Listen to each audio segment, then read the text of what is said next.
Hi, it's Joey and today I'm going to be watching Stargirl Season 3, Episode 10, Chapter 10, The Killer. I am going to triple double check that everything's working. I can see that my sound is happening right now, so that is good. It will not be like last week, so sorry that reaction got mucked up. But last week's episode was intense and incredible, and I am so stressed, but also so excited to see what happens next.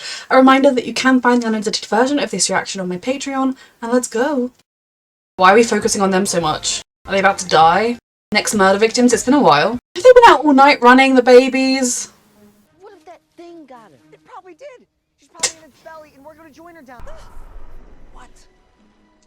Can you wish to be back in the house that Mike's parents live in or something?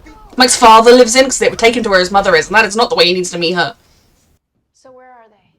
Well, running through the woods from a gorilla? Spend the night at the exact moment you and Cameron were trying to bury past demons. Beth suddenly cracks into info that points Exactly! Why is Sylvester being the man of sense? They saved his life. Just like your father. Cameron, stay true to who you really are. It's cool if you want to tell Courtney to fuck off out of your life, that's fine.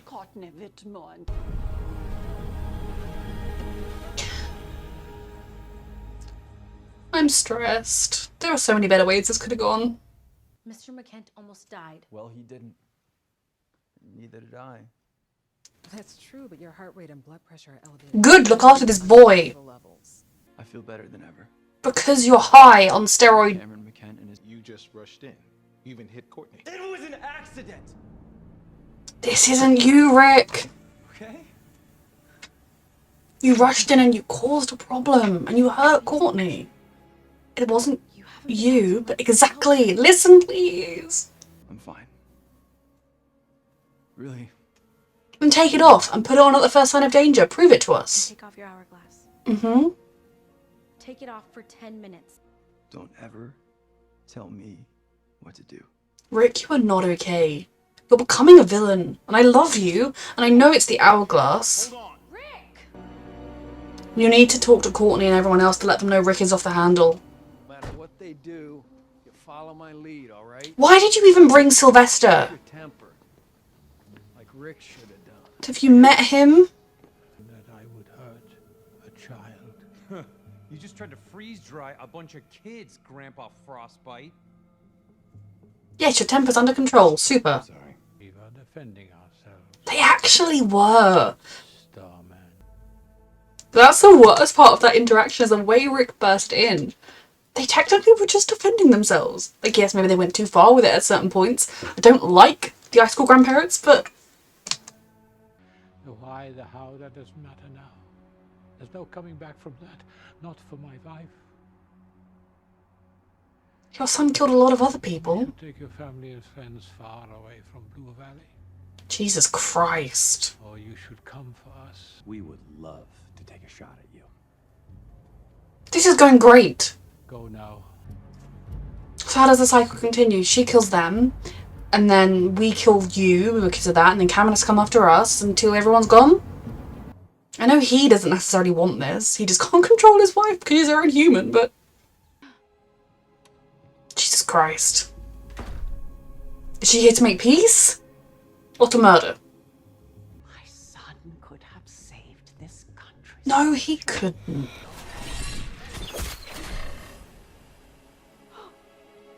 Holy shit. I won't miss on purpose again.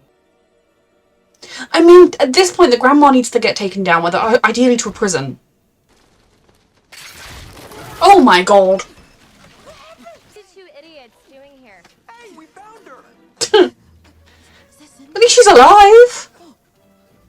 We wanted to see if you were okay. Yeah, now that you're turning into a lizard.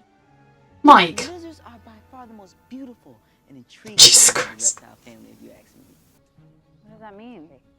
Move your legs. It is good for her to learn some self-defense. Forward. I don't know if I can do this. I'm not a superhero. I mean, archery, I haven't done crossbows, is fun. Some fire arrows. Not at people. This is not me. Your grandparents. My grandparents are not evil, okay? I know you think that.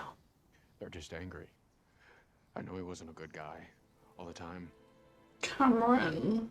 but he was my dad. Of course he was.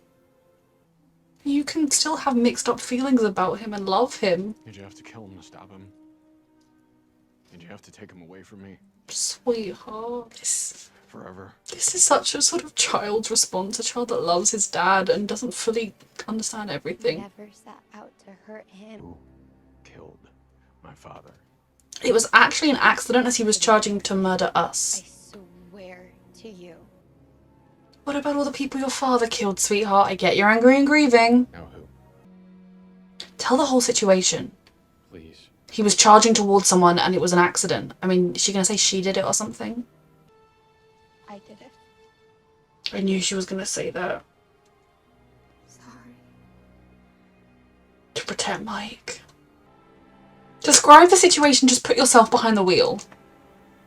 I don't ever want to see you. Look, this is a valid response. Just don't go evil, okay?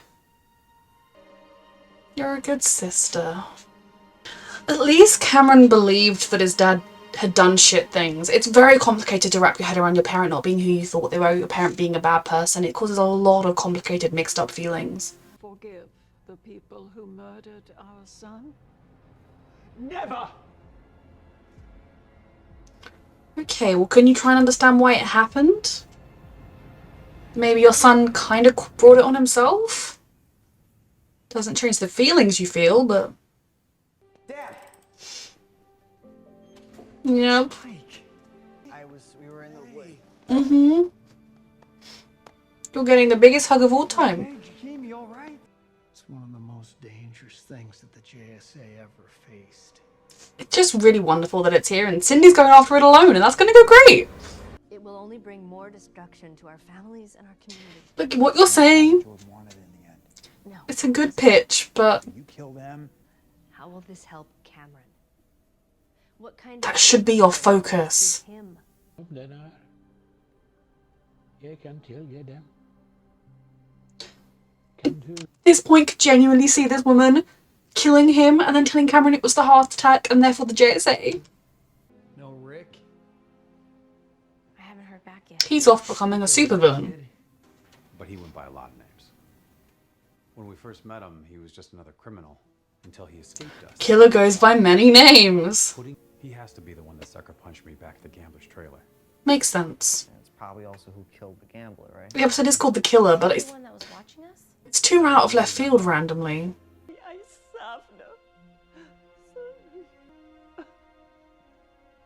It's your love into your grandson and not into revenge.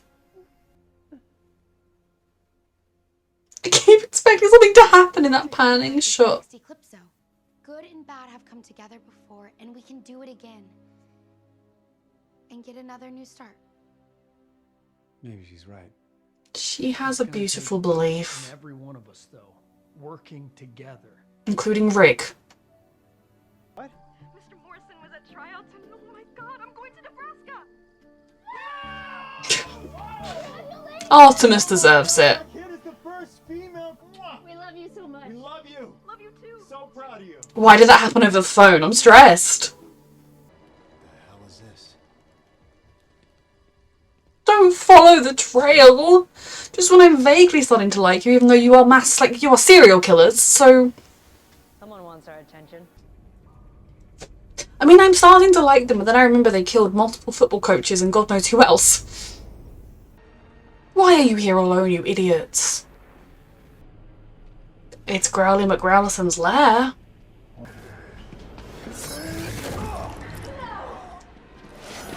Fucking hell. Is it Icicle? Oh my god! Oh my god. At least you'll die together. Fucking hell. I have been theorized like ever since he was an icicle and he got hit and disintegrated into ice blocks and then it's melted. I've been like, what if he's not dead? What if he could reintegrate? I think unless they're gonna do a big 180, it's not really him. Poor Artemis. At least they had one final moment of happiness with their daughter on the phone.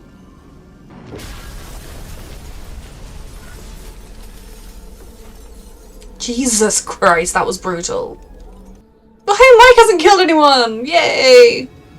Okay, so I have been wondering since season 1, varying degrees of like certainty and never that certain at all whether or not Icicle could still be alive, because he had superpowers and he looked like an icicle and then he got hit by a car and into lots of little icicles, but he's a superpowered icicle. And clearly he is alive, which means he has allowed his son and parents to grieve him all this time when he could have popped by to say hello at any moment. He's been spying on his family rather than seeing them. What shady business is he up to? I'm assuming he is the killer, not that, and that the ultra humanoid is just a coincidence, or he's working with him. I don't know. But holy shit. I was wondering. I doubted it. I didn't doubt it. Who knows? That is crazy. Why did he direct the feed to his own house?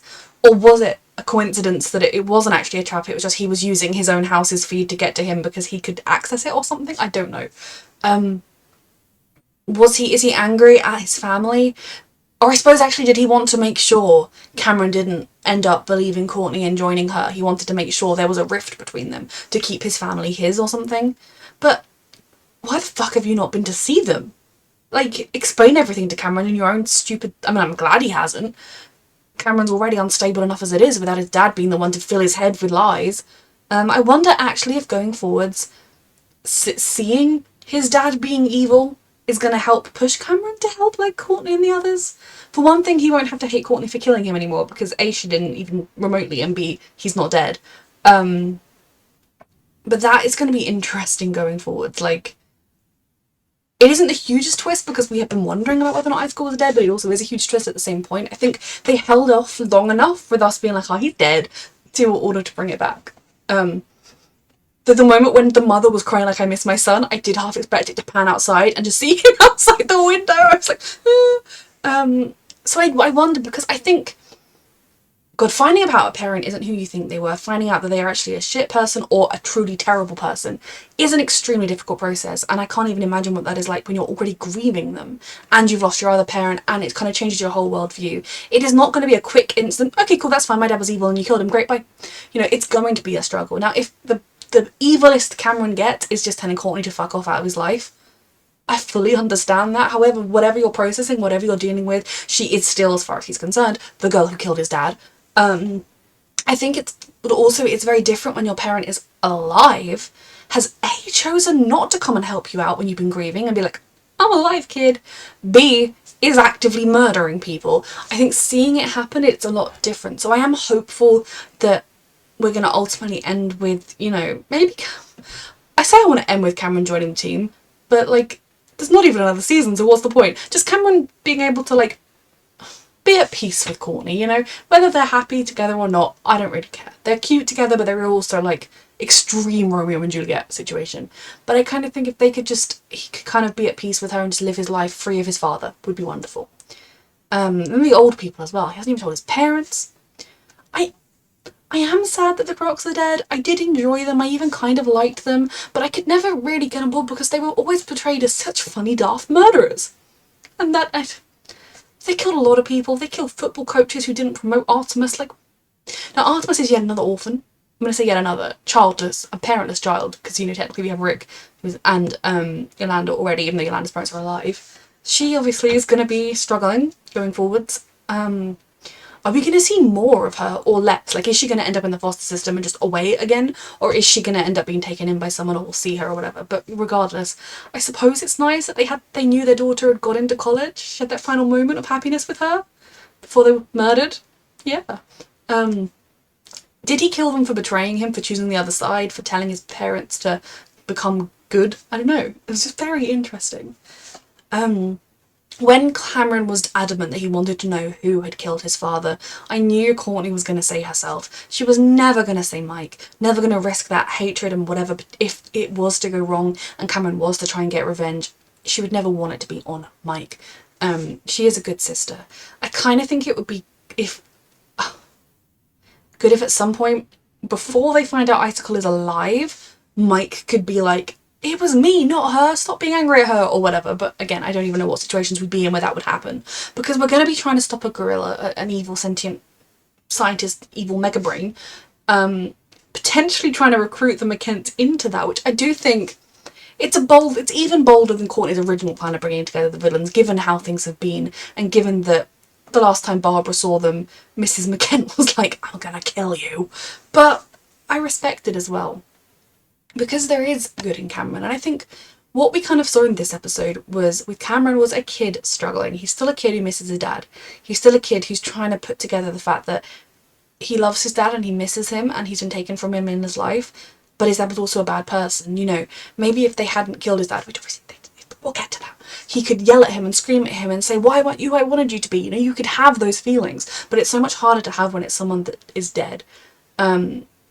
So I think he didn't then go, if you killed my father, then now it is time for vengeance. He was just like, then get out of my life, I never want to see you again, which I think is a perfectly valid response in the situation. I'm just stressed about where it's all going to go. Cindy alone against the ultra humanoid. Now we know exactly what it is. Cindy, come home, get help, sweetheart, from us. Oh, Cindy's another one of the... I knew there was another kid I was forgetting, and it was Cindy. I'm scared for Rick because he is off the plot.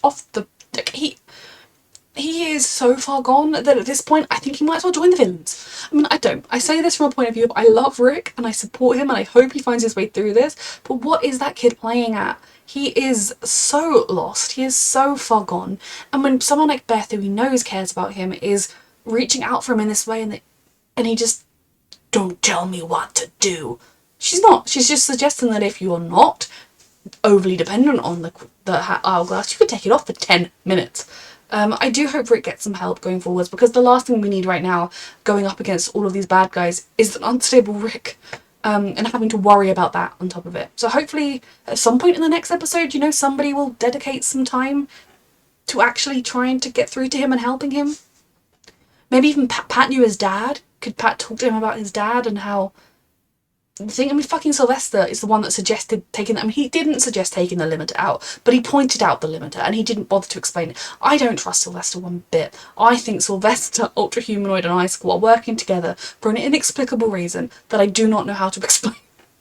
I don't like Sylvester, and the fact that he made a somewhat decent point at the beginning of the episode was very frustrating to me. Oof. Yeah, like, how does is the Ultra Humanoid being here a coincidence, or is he working with Icicle? There are so many different things. I'm so intrigued to see where it all goes. I'm so stressed about where it all goes. I've been rooting since the pilot, or since we first met Cameron and saw how sweet he was, and then saw who his dad was. I've been rooting for him ultimately joining the JSA. Do I think that is likely right now? I mean, given this show, yes, actually, because, like, there's a lot of forgiveness. But also no, but I just hope it gets to a place where he is able to have a future that isn't marred by his father. And that Courtney is able to feel at peace with having helped him not be weighed down by this anymore. And I do actually think, in a weird way, his dad being alive is going to really help with that. I'm stressed for Rick. I'm stressed for everybody. This was a very good episode. A reminder that you can find the unedited version of this reaction on my Patreon. And thank you so much for watching.